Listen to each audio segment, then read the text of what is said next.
ഈശോയിൽ ഏറ്റവും പ്രിയപ്പെട്ട സ്നേഹനിധിയായ ഡോക്ടർ ആർച്ച് പ്രീസ്റ്റ്,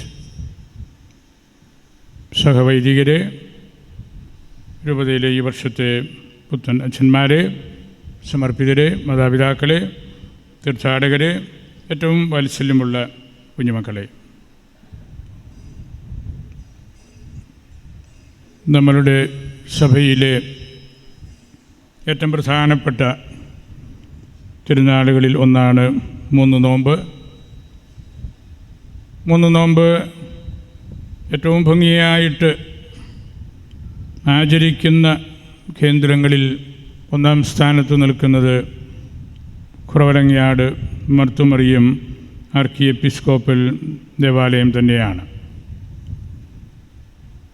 അതിപുരാതനമായ പൈതൃകം 1-ാം നൂറ്റാണ്ടിൻ്റെ അവസാനം മുതൽ നമ്മൾ ക്രൈസ്തവ പാരമ്പര്യത്തിൽ വളർത്തപ്പെട്ട ഒരു തറവാടാണ്. ആ തറവാടിൻ്റെ പുണ്യവും മഹിമയും കാത്ത് പരിപാലിക്കാൻ നമുക്ക് സാധിച്ചിട്ടുണ്ട്. പരാജയങ്ങളും ഉണ്ടായിട്ടുണ്ട്. ആ സഭയുടെ ഏറ്റവും പ്രഗത്ഭരായ 3 വ്യക്തികളുടെ ഖബറെങ്കിലാണ് നമ്മൾ ചുറ്റുമായിരിക്കുന്നത്.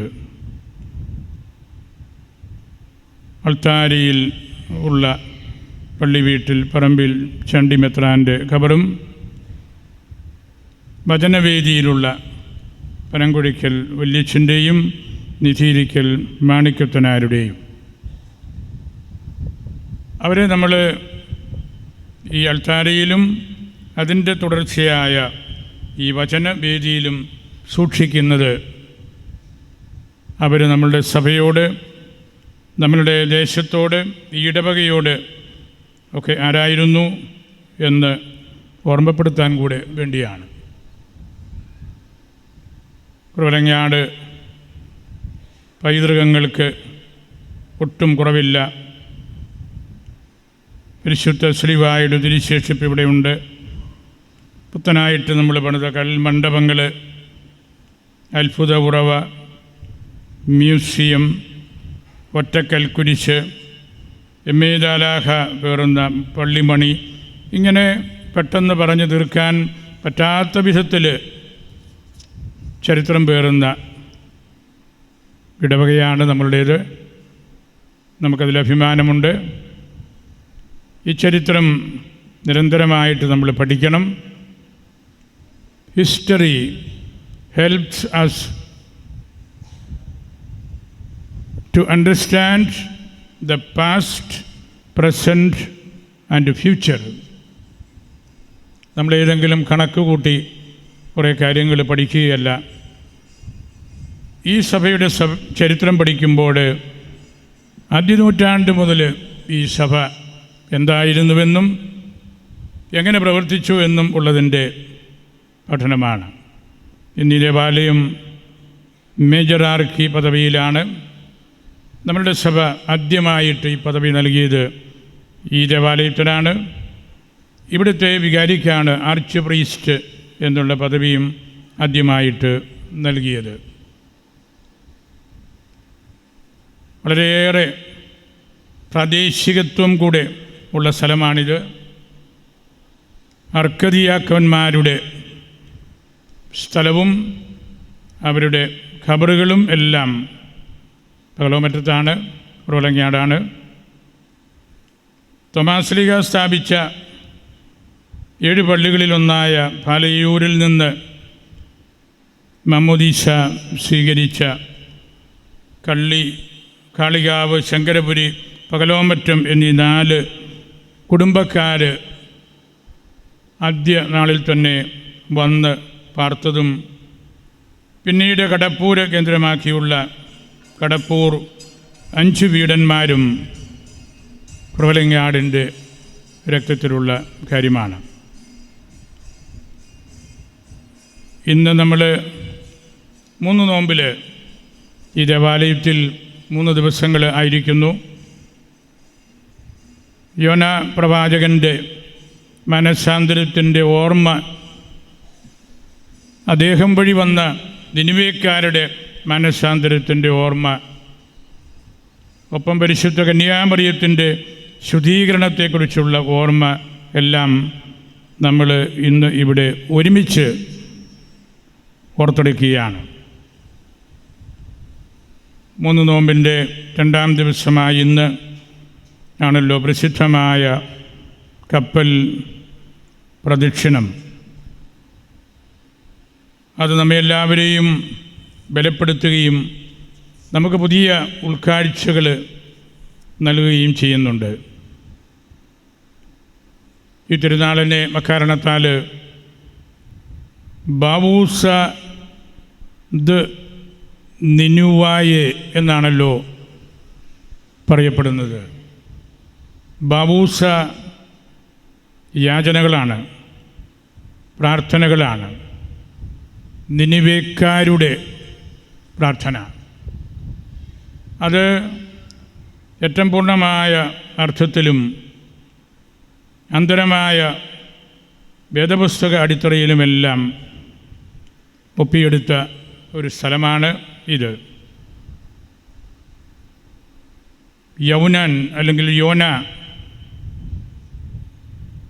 ശുശ്രൂഷ ചെയ്ത നിനിവേയെ നമ്മൾ പ്രത്യേകമായിട്ട് ഓർക്കുകയാണ്. പ്രബലങ്ങാടും കടുത്തുരുത്തിയിലും പുളിങ്കുന്നിലുമെല്ലാം 3 നോമ്പ് വളരെ പ്രത്യേകമായ രീതിയിൽ ആഘോഷിക്കപ്പെടുന്നുണ്ട്. ബാവൂസ കീർത്തനം, യാചന പ്രധാനമായിട്ടും മാർ അപ്രയം പുണ്യവാളനും രചിച്ച ഗീതങ്ങളും സങ്കീർത്തനങ്ങളുമാണ്. നമ്മളിവിടെ ആഘോഷമായിട്ട് 3 നോമ്പ് അനുഷ്ഠിക്കുമ്പോഴും അതിൽ നിന്ന് നമുക്ക് നഷ്ടപ്പെട്ട ഒരു അംശം ഞാൻ കരുതുന്നത് ഈ ഗീതങ്ങളാണ്. പുരാതന കാലത്ത് പള്ളിയിൽ നിശ്ചയിക്കപ്പെട്ട സമയത്ത് കുർബാനയുണ്ടാകും. പള്ളിക്ക് ചുറ്റും ആളുകൾ വന്ന് ചെറിയ ടെൻ്റ് ഉണ്ടാക്കി അവിടെ ഇരുന്ന് ഉപവസിക്കുകയാണ്, പ്രാർത്ഥിക്കുകയാണ്, സുവിശേഷം വായിക്കുകയാണ്, അപ്രേമിൻ്റെ കീർത്തനങ്ങൾ കേൾക്കുകയാണ്, സങ്കീർത്തനങ്ങൾ കേൾക്കുകയാണ്. കുർബാനയിൽ പങ്കെടുക്കാത്തവർ വീണ്ടും പള്ളിക്കകത്ത് വന്ന് കുർബാനയിൽ പങ്കെടുക്കും. ബാവൂസ നമുക്ക് നഷ്ടപ്പെട്ടു പോയി.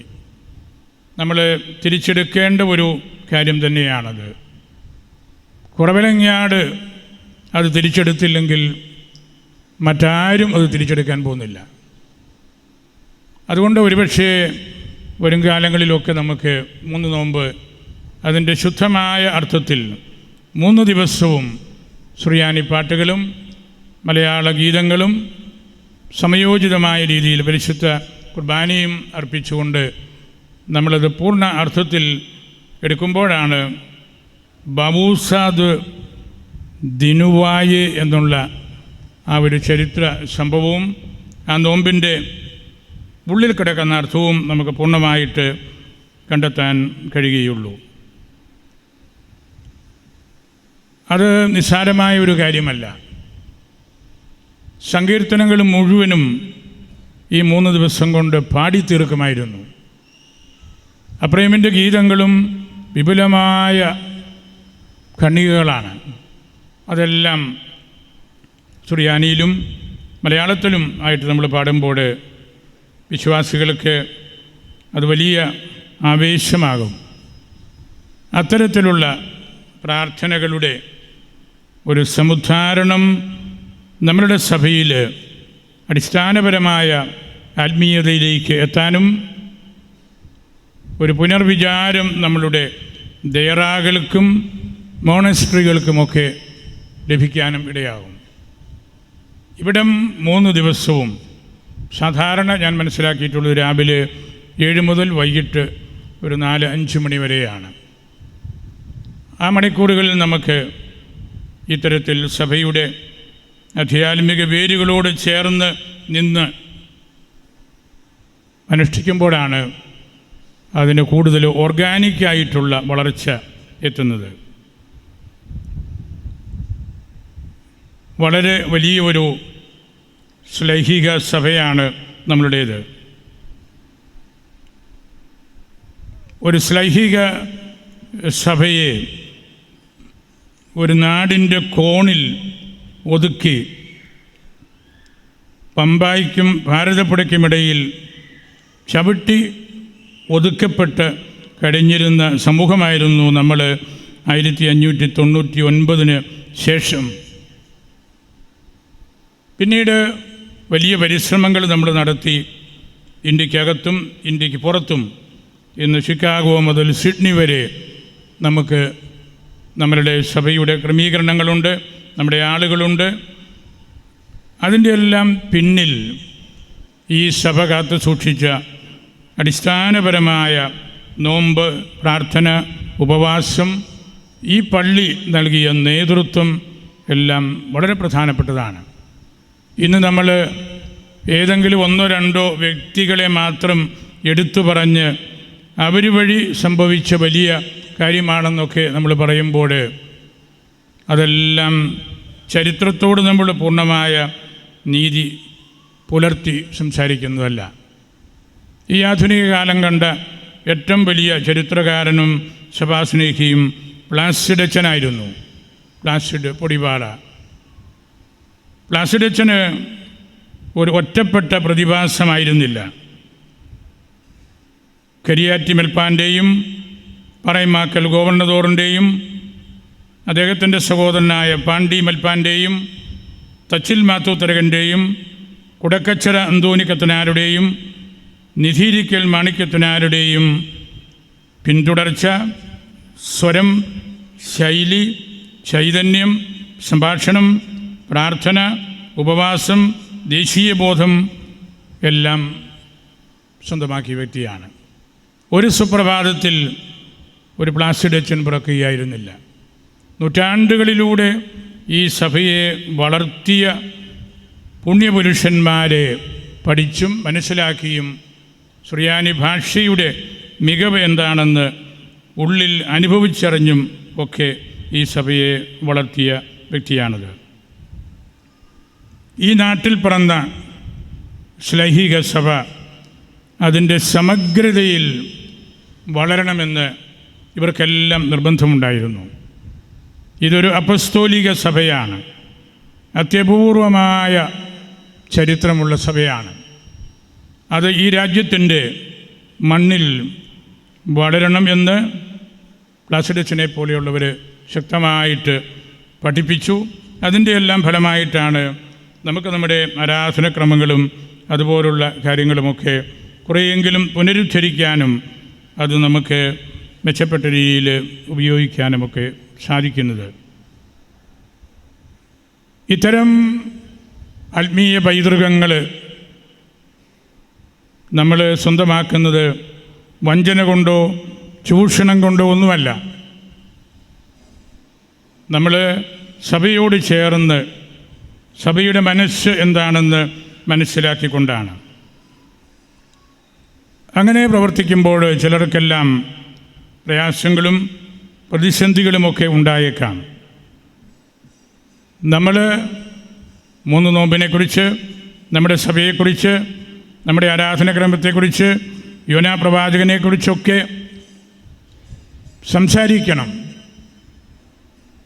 സമൂഹത്തിൻ്റെ വാമൊഴി വലിയൊരു സംരക്ഷണമാണ്. നമ്മൾ സാധാരണ ജീവിതത്തിൽ എന്തു പറയുന്നുവോ അതിനാണ് കൂടുതൽ കരുത്ത്. വാമൊഴിയായിട്ട് നമ്മൾ സംസാരിക്കുന്ന കാര്യങ്ങൾക്ക് വലിയ ശക്തിയുണ്ട്. ഈ 3 നോമ്പിനെക്കുറിച്ച് ഈ ദേശവാസികൾ അതുപോലെ സംസാരിച്ച് വളർത്തിയ വലിയൊരു കാര്യമാണ് നമുക്കും ഓർമ്മയിൽ കണ്ടെത്താനുള്ളത്. ആ ഓർമ്മകളിൽ പൗരസ്ത്യ സുറിയാനി സഭയ്ക്കും അതിൻ്റെ ഭാഷയ്ക്കും തനതായ കോൺട്രിബ്യൂഷൻ നൽകാനുണ്ട്. അവിടെ നമ്മൾ ആത്മാർത്ഥമായിട്ട് നമ്മുടെ പൈതൃകങ്ങളെ സംരക്ഷിക്കാൻ കടപ്പെട്ടവരുമാണ്. പ്രായശ്ചിത്തത്തിൻ്റെ വിചാരം നൽകുന്ന 3 ദിനങ്ങളാണ് 3 നോമ്പ്. ഇന്ന് പ്രായശ്ചിത്തം എന്നൊക്കെ പറഞ്ഞാൽ ചെറുപ്പക്കാരൊക്കെ മനസ്സിലാകുക പോലുമില്ലായിരിക്കും. കടപ്പൂർ നിവാസികളുടെ നേതൃത്വത്തിൽ പ്രദക്ഷിണ സമയത്ത് കപ്പൽ കയ്യിലും തോളിലുമെടുത്ത് നീങ്ങുന്നത് കാണുന്ന എല്ലാവരുടെയും മനസ്സിലേക്ക് ബൈബിളിലെ യോനായുടെ പുസ്തകം ഒരു വെളിപാട് പോലെ കടന്ന് വരികയാണ്.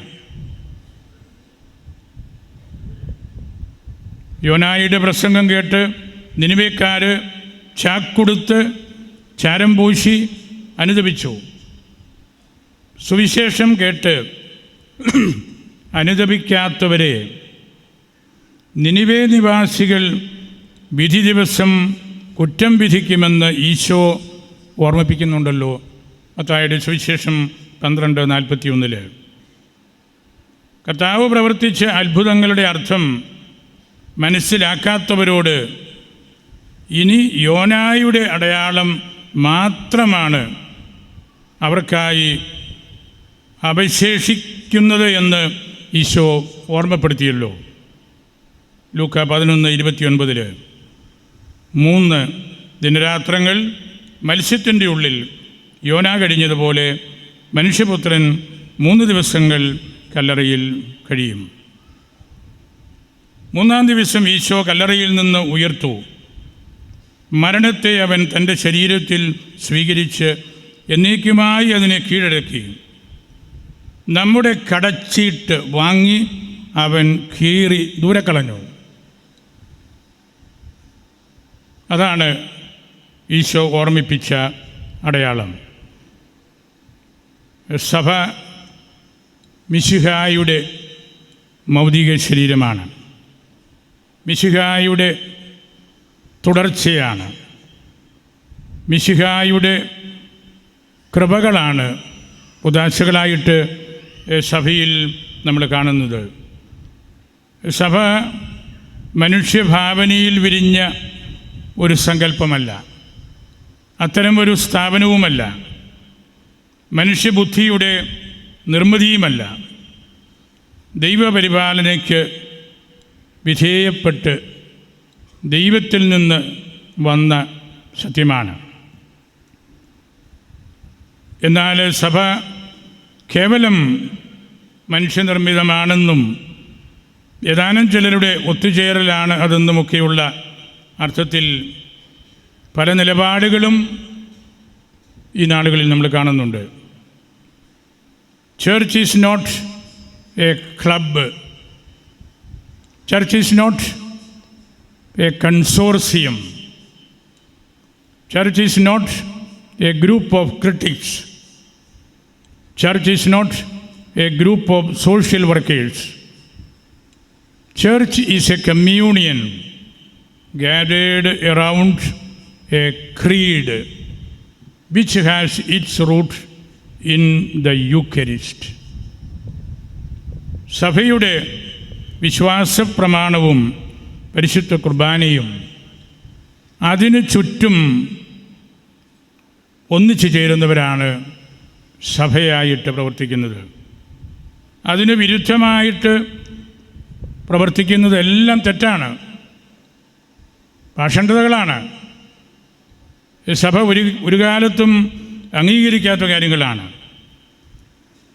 സഭാ വിജ്ഞാനീയത്തെ നേരിട്ട് ആക്രമിക്കുന്ന ഉപരിപ്ലവമായ പല നിലപാടുകളും ഇന്ന് വിശ്വാസികളുടെ ഭാഗത്തു നിന്ന് ഉണ്ടാകുന്നുണ്ട്. നമുക്ക് നൽകിയിരിക്കുന്ന വലിയ അടയാളപ്പെടുത്തലുകൾ മാർപ്പാപ്പായും മേജർ ആർച്ച് ബിഷപ്പും സിനഡും ആ അടയാളങ്ങളെ നമ്മൾ അംഗീകരിക്കാതെ തള്ളിക്കളയുമ്പോൾ സഭാവിജ്ഞാനീയത്തിൻ്റെ കേവലം ബാഹ്യമായ ഒരു കൂടിവരവിനെക്കുറിച്ച് മാത്രമാണ് ചിന്തിക്കുന്നത്. സഭയുടെ ഘടനയും അതിൻ്റെ ഭരണക്രമവും വിശുദ്ധ ഗ്രന്ഥത്തിലും വിശുദ്ധ പാരമ്പര്യത്തിലും അധിഷ്ഠിതമാണ്. അതിനെ നമ്മൾ വെല്ലുവിളിക്കുമ്പോൾ നമ്മൾ വിഭജിക്കപ്പെട്ടവരായിട്ട് നിന്നുകൊണ്ടാണ് അതിനെ വെല്ലുവിളിക്കുന്നത്. അത് അരാജകത്വമാണ്, സമാധാനം നഷ്ടപ്പെടുത്തലാണ്, അച്ചടക്കം എടുത്തുകളയലാണ്. അച്ചിൽ ഒതുങ്ങുന്നതാണ് അച്ചടക്കം. അച്ച് പരിശുദ്ധ കുർബാനയും പാരമ്പര്യവും നമ്മളുടെ മേലധികാരികളും ഒക്കെയാണ്. അത് നഷ്ടപ്പെടുത്തിയിട്ട് അച്ചടക്കം എന്ന വാക്ക് പറയാൻ പോലും നമുക്ക് അവകാശമുണ്ടെന്ന് ഞാൻ കരുതുന്നില്ല. അടിസ്ഥാനപരമായ വേദപാഠമാണതൊക്കെ. ഫണ്ടമെൻ്റൽസ് നഷ്ടപ്പെടുത്തി കളയുന്ന ഒരു സമൂഹമായിട്ട് നമ്മൾ മാറിപ്പോകുന്നുണ്ട്. ബലിപീഠം പ്രതിഷേധ വേദിയാക്കുമ്പോഴും ഏറ്റവും സംപൂജ്യമായ പരിശുദ്ധ കുർബാന പ്രതിഷേധ പ്രകടനത്തിൻ്റെ ഭാഗമാക്കുമ്പോഴുമെല്ലാം നമ്മളെന്താണ് ചെയ്യുന്നത്? കുർബാനയുടെ കാർമ്മികരെ ദേഹോപദ്രവം ഏൽപ്പിക്കുമ്പോൾ എന്താണ് നമ്മൾ ചെയ്യുന്നത്? പരിശുദ്ധമായ കുർബാന, ആ കുർബാനയെ സംരക്ഷിക്കാനും അതിലൂടെ നമ്മൾ സംരക്ഷിക്കപ്പെടാനും നമുക്ക് സാധിക്കാതെ വരുന്നത് അരാജകത്വമാണ്. നമ്മൾ അവിവേകമാണ് അവിടെയെല്ലാം ചെയ്യുന്നത്. അവിവേകം ദീർഘനാൾ തുടരുന്നത് അത്ര നല്ലതല്ല. സഭ അവഹേളിക്കപ്പെട്ടുകൊണ്ടിരിക്കുകയാണ്. നമുക്കെല്ലാവർക്കും അറിയാവുന്ന കാര്യമാണ്, it is the Eucharist that makes the church. പരിശുദ്ധ കുർബാനയാണ് സഭയെ നിർമ്മിക്കുന്നത്. തെരുവീതിയിൽ നിന്ന് വെല്ലുവിളിച്ച് നമുക്ക് സഭയെ നവീകരിക്കാനാവില്ല. നമുക്ക് സഭയെ നവീകരിക്കേണ്ടത് പരിത്യാഗവും എളിമയും വിനയവും നിസ്വാർത്ഥമായ സേവനങ്ങളും വഴിയാണ്. തെറ്റ് ചെയ്യുന്നവരെ അത് ചൂണ്ടിക്കാണിക്കുവാൻ സഭാധികാരികൾക്ക് കടമയുണ്ട്, വിശ്വാസികൾക്ക് കടമയുണ്ട്. എസെക്കിയേൽ 37:33 ഇസ്രായേൽ ഭവനത്തിന് കാവൽക്കാരനായി ഞാൻ നിന്നെ നിയമിച്ചിരിക്കുന്നു. ഓരോ വൈദികനും പരിശുദ്ധ കുർബാനയുടെ ഉറങ്ങാത്ത കാവൽക്കാരനാണ്. ഉറങ്ങാത്ത കാവൽക്കാരനാണ്. സഭ വളരെയേറെ പ്രയാസപ്പെടുന്നുണ്ട്. ലത്തീനിലൊരു ചൊല്ലുണ്ട്, എക്ലേസിയ ലെൻഡ. സഭ, ചർച്ച് ഈസ് സ്ലോ. സഭ സാവകാശമാണ് മുമ്പോട്ട് പോകുന്നത്. അങ്ങനെ പോകുന്നതിൻ്റെ കാരണം സഭയുടെ മാതൃത്വവും അതിൻ്റെ ശാലീനതയുമാണ്. സഭ അമ്മയാണ്, മാതാവാണ്, നമ്മൾ മക്കളാണ്. തെറ്റുതിരുത്താൻ അമ്മ നമ്മൾക്ക് സമയം തരും. അത് അമ്മയുടെ ബലഹീനതയായിട്ട് നമ്മൾ കാണരുത്. അമ്മയുടെ കുലീനതയാണ് അവിടെ നമ്മൾ കാണേണ്ടത്. അമ്മ എപ്പോഴും വിചാരിക്കും നമ്മൾ അനുദപിച്ച് അപ്പനിലേക്ക് അമ്മയിലേക്ക് മടങ്ങി വരുമെന്ന്. ആ ഒറ്റ പ്രതീക്ഷയാണ് സഭ വേദനയോടുകൂടി ഇത്തരം കാര്യങ്ങളിൽ എക്ലീസിയ ലെൻഡ, സാവകാശം എന്നുള്ള ആ കാര്യത്തെക്കുറിച്ച് ചിന്തിക്കുന്നത്. നമ്മൾ വ്യാജ പ്രബോധകരാകരുത്. കർത്താവിൻ്റെ സഭയെ സംരക്ഷിക്കാനുള്ള വലിയ ഉത്തരവാദിത്വമാണ് നമുക്കുള്ളത്. ഇന്ന് നമ്മുടെ സമൂഹത്തിൽ ഒട്ടനവധി പ്രയാസങ്ങളുണ്ട്. വ്യാജ പ്രബോധകന്മാരുണ്ട്. കാര്യങ്ങൾ പറയാൻ ധൈര്യമില്ലാതെ ഒളിച്ചോടുന്നവരുണ്ട്. രഹസ്യത്തിൽ കുറ്റം പറയുന്നവരുണ്ട്. കുറവിലങ്ങാടിന് അങ്ങനെയൊന്നും ഒളിച്ചോടേണ്ട കാര്യമില്ല. കുറവലങ്ങാട് സത്യം എപ്പോഴും സംരക്ഷിക്കുകയും അതേക്കുറിച്ച് സംസാരിക്കുകയും ചെയ്യുന്ന സ്ഥലമാണ്. നമ്മളുടെ കേരള സംസ്ഥാനത്ത് വന്നുകൂടിക്കൊണ്ടിരിക്കുന്ന പ്രതിസന്ധികളും നമ്മളുടെ സമൂഹത്തെ തളർത്തുന്നുണ്ട്. മദ്യഷാപ്പുകളുടെ എണ്ണം കൂടുന്നു, നിയമങ്ങൾ ലഘൂകരിക്കപ്പെടുന്നു, പണസമ്പാദന മാർഗമായിട്ട് അതിനെ സർക്കാർ കണക്കാക്കുന്നു. സർക്കാർ ജനങ്ങളെ ബലഹീനമാക്കുകയാണ്, അവരുടെ ശക്തി നശിപ്പിച്ചു കളയുകയാണ്. കുറ്റവാളികളെ വളർത്തുന്ന നിയമങ്ങളാണ് പലപ്പോഴും നമ്മുടെ സംസ്ഥാനത്ത് ഉണ്ടാകുന്നത്. കുട്ടികൾ ക്രിമിനൽ കേസുകളിൽപ്പെട്ടു പോവുകയാണ്, സ്കൂളുകളിലും കോളേജുകളിലുമെല്ലാം. ആധുനിക കാലത്തെ ട്രെൻഡുകൾ അനുകരിക്കുന്നതിനിടയിൽ നമ്മിൽ നിന്ന് നഷ്ടമാകുന്നത് സ്വത്വബോധമാണ്. നമ്മൾ ഉദാശകളെക്കുറിച്ചും മേലധികാരികളെക്കുറിച്ചും മനസ്സിൽ തോന്നുന്നതെല്ലാം പറയുമ്പോൾ നമ്മളുടെ സ്വത്വം നഷ്ടപ്പെടുകയാണ്. സ്വത്വത്തിൽ ഉറച്ചു നിൽക്കണമെങ്കിൽ ചരിത്രവും മൂല്യബോധവും നമ്മൾ മുറുകെ പിടിക്കണം. മദ്യ നയത്തിനെതിരെ നമ്മൾ സംഘടിക്കേണ്ടതായിട്ടുണ്ട്. നമ്മുടെ സമുദായം അതിൻ്റെ മൂല്യബോധത്തിൽ വളരാനായിട്ട്.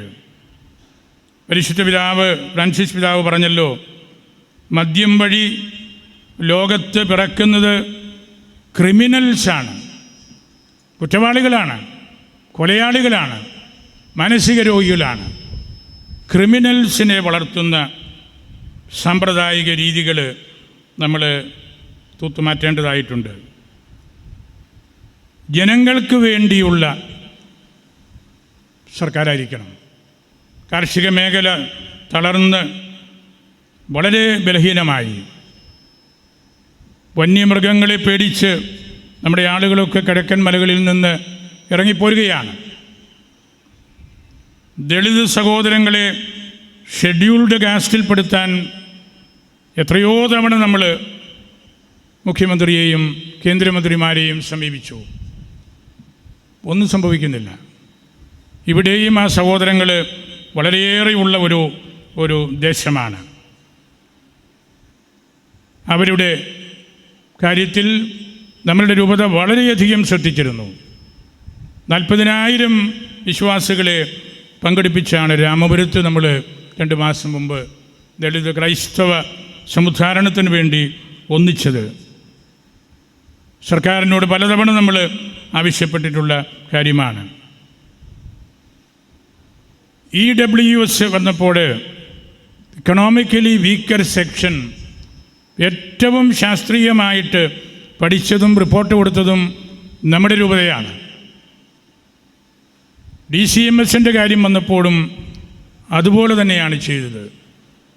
ഇതുവരെയും നമുക്ക് JB കോശി കമ്മീഷൻ റിപ്പോർട്ട് എന്താണെന്നും അതിൻ്റെ പരിണിതഫലം എന്താണെന്നും മനസ്സിലാക്കാൻ അവസരം കിട്ടിയിട്ടില്ല. അതെല്ലാം തീവ്രമായ വേദനകൾ അതിനുവേണ്ടി അധ്വാനിച്ചവരുടെ മനസ്സിലുണ്ട്, അതിൻ്റെ പ്രയോജനം നോക്കിയിരിക്കുന്നവരുടെ ഹൃദയത്തിലുണ്ട്. അതിനെല്ലാം നല്ല തിരുത്തൽ ആയിരിക്കാം ഈ 3 നോമ്പ് ആചരണം. നമ്മളുടെ അന്തരമായ ആത്മീയ ബലം അതുകൊണ്ട് മാത്രമേ നമുക്ക് സമൂഹത്തിലും സമുദായത്തിലും സഭയിലുമൊക്കെ നിവർന്നു നിൽക്കാനായിട്ട് സാധിക്കുകയുള്ളൂ. തിന്മകളെ പ്രതിരോധിക്കുവാനുള്ള ശക്തി ആത്മീയമാണ്, പ്രാർത്ഥനയാണ്, ഉപവാസമാണ്. അവിടെയാണ് ഈ 3 നോമ്പ് ഇന്നും നമുക്ക് വലിയൊരു ആധ്യാത്മിക ശക്തിയായിട്ടും നമ്മുടെ ജീവിതത്തിൻ്റെ കോൺസ്റ്റിറ്റ്യൂഷൻ പോലെ നിൽക്കുന്ന ഘടകമായിട്ടും ഒക്കെ നമ്മൾക്ക് കാണേണ്ടത്. നമ്മൾ വിവേകമുള്ളവരായിരിക്കണം, സഭയോട് ചേർന്ന് നിൽക്കണം, പരിശുദ്ധ കുർബാനയെ അവഹേളിക്കരുത്. ലോകചരിത്രത്തിൽ ഇതുവരെയും പരിശുദ്ധ കുർബാനയെ ഇത്രമാത്രം അവഹേളിക്കുകയും ലാഘവബുദ്ധിയോടെ കാണുകയും ചെയ്ത ഒരു കാലഘട്ടവും കാണുകയില്ല. നീറോ ചക്രവർത്തിയുടെ പീഡനകാലത്ത് പോലും കുർബാനയുടെ നേർക്കുള്ള അവഹേളനം ഇത്രയും ഉണ്ടായിരുന്നെന്ന് ഞാൻ മനസ്സിലാക്കിയിട്ടില്ല. അതുകൊണ്ട് നമ്മൾ പിള്ളകളിക്കരുത്. നമ്മൾ ദൈവത്തെയാണ് അവഹേളിക്കുന്നത്. പരിശുദ്ധ കുർബാന ഈശോയുടെ പൂർണ്ണമായ സാന്നിധ്യമാണ്. അത് ഏറ്റവും പരിശുദ്ധമായിട്ട് കൈകാര്യം ചെയ്യാനുള്ള ഉത്തരവാദിത്വമാണ് സഭയ്ക്കുള്ളത്, നമുക്കുള്ളത്, ഓരോ വിശ്വാസിക്കുമുള്ളത്. ആരും അതിൽ നിന്ന് മാറി നിൽക്കാൻ മനസ്സ് കാണിക്കരുത്. എല്ലാവരും കൂടെ ചേർന്നാണ് നമ്മൾ സഭയുടെ ഐക്യം കാണേണ്ടത്. നമ്മൾ കേവലം ഒരു യുണൈറ്റഡ് ചർച്ചല്ല, നമ്മളെപ്പോഴും ഒരു യൂണിഫൈയിങ് ചർച്ചാകണം. പ്ലാസിഡച്ചൻ്റെ ചിന്ത ഏതായിരുന്നു? നമുക്കൊരു ഫുൾ പാക്കേജാണ് വേണ്ടത്. നമ്മുടെ ദൈവശാസ്ത്രവും ഡിസിപ്ലിനും ആചാരക്രമങ്ങളും അങ്ങനെ സമ്പുഷ്ടമായ ഒരു പാക്കേജാണ് ഈ ശ്ലൈഹിക സഭയ്ക്ക് വേണ്ടത്. ഈ നോമ്പ് പുതിയൊരു കാഴ്ചപ്പാട് അതിലേക്ക് നൽകും എന്ന് നമുക്ക് ആത്മാർത്ഥമായിട്ട് വിശ്വസിക്കുകയും പ്രാർത്ഥിക്കുകയും ചെയ്യാം. ധാരാളം ആളുകൾ ഇതിൽ വന്ന് പങ്കെടുക്കുന്നുണ്ട്. ഇടവക്കാരും പുറത്തുനിന്ന് വന്നവരുമെല്ലാം. നിങ്ങളെല്ലാവരും ഇവിടെ വന്ന് കുർബാനയിൽ പങ്കെടുക്കണമെന്ന ആഗ്രഹത്തോടു കൂടിയാണ് വരുന്നത്. പ്രാർത്ഥിക്കണമെന്നുള്ള ആഗ്രഹത്തോടു കൂടിയാണ് വരുന്നത്. ലളിതമായ ജീവിതം നയിക്കണം എന്നുള്ള ആഗ്രഹത്തോടു കൂടിയാണ്. ക്രിസ്തീയതയുടെ മാന്യത എന്ന് പറയുന്നത് വിശുദ്ധിയും ലാളിത്യവുമാണെന്നുള്ള ആ ബോധ്യത്തോടു കൂടിയാണ്. അങ്ങനെ നമ്മൾ പെരുമാറുമ്പോഴാണ് സഭയിൽ ഐക്യമുണ്ടാകുന്നത്. നമുക്ക് ആത്മാർത്ഥമായിട്ട് പ്രാർത്ഥിക്കാം.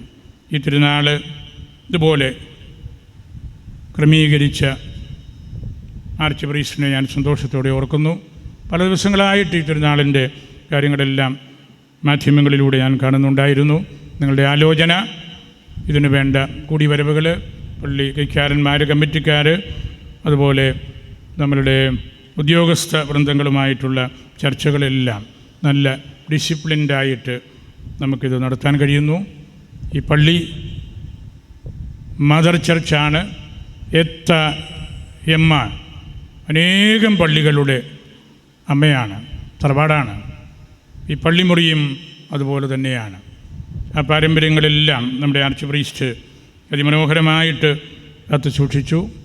വളരെ വലിയ നിർമ്മാണ പ്രവർത്തനങ്ങൾ നമ്മുടെ ടൗണിലുള്ള ഷോപ്പിംഗ് സെൻറ്റർ ഉൾപ്പെടെ അത്ഭുതകരമായ രീതിയിൽ വേഗത്തിൽ പണിതീർക്കാനായിട്ട് നമുക്ക് സാധിച്ചു. ഈ കുറവലങ്ങാടിൻ്റെ ബാഹ്യമായിട്ടുള്ള ഒരുപാട് കാര്യങ്ങൾ മാറ്റി അതുവഴി അന്തരമായിട്ട് ഉള്ളിൽ ആത്മീയമായിട്ട് നല്ല കൺസോളിഡേഷൻ നടത്താൻ അച്ഛന് സാധിച്ചു. അച്ഛൻ്റെ പരിശുദ്ധമായ കുർബാന അർപ്പണ രീതിയും ആഴമായ വചന വ്യാഖ്യാന ശൈലികളും വളരെ ലളിതമായ ജീവിതക്രമങ്ങളും നമ്മൾ കണ്ടുപിടിക്കേണ്ടതാണ്. വളരെ സിമ്പിളായിട്ടുള്ള ജീവിതമാണ് അച്ഛൻ്റേത്. അച്ഛനൊന്നും ആവശ്യമുള്ളതായിട്ട് അച്ഛൻ ഒരിക്കലും പറഞ്ഞിട്ടില്ല. അച്ഛനൊന്നും വേണ്ട, നമ്മൾ നന്നായിട്ട് ജീവിച്ചാൽ മാത്രം മതി. ആ ഒരു വലിയ ആപ്റ്റിറ്റ്യൂഡ് ഈ ദേശത്തിന് അച്ഛൻ നൽകിയത് ഞാൻ ഹൃദയത്തിൽ സൂക്ഷിക്കുകയാണ്. വലിയൊരു സ്പിരിച്വൽ ലീഡർഷിപ്പ് ഇവിടെ നൽകി. അതിന് പ്രകാശമുണ്ടായിരുന്നു, അതിന് ചൂടുണ്ടായിരുന്നു. ആ ലൈറ്റും ആ വാംതും നമുക്ക് ഇന്നും ഈ 3 നോമ്പിനിടയിലും ഈ നിമിഷത്തിലൂടെ കാണാൻ സാധിക്കും. അച്ഛനെയും അച്ഛൻ്റെ സഹപ്രവർത്തകരായ എല്ലാ വൈദികരെയും സ്നേഹത്തോടെ ഓർക്കുന്നു. നിങ്ങളെല്ലാവരെയും മർത്തുമറിയത്തിന് പരിശുദ്ധ അൽഫോൻസാമ്മയ്ക്ക് സമർപ്പിച്ച് എൻ്റെ വാക്കുകൾ ഉപസംഹരിക്കുന്നു.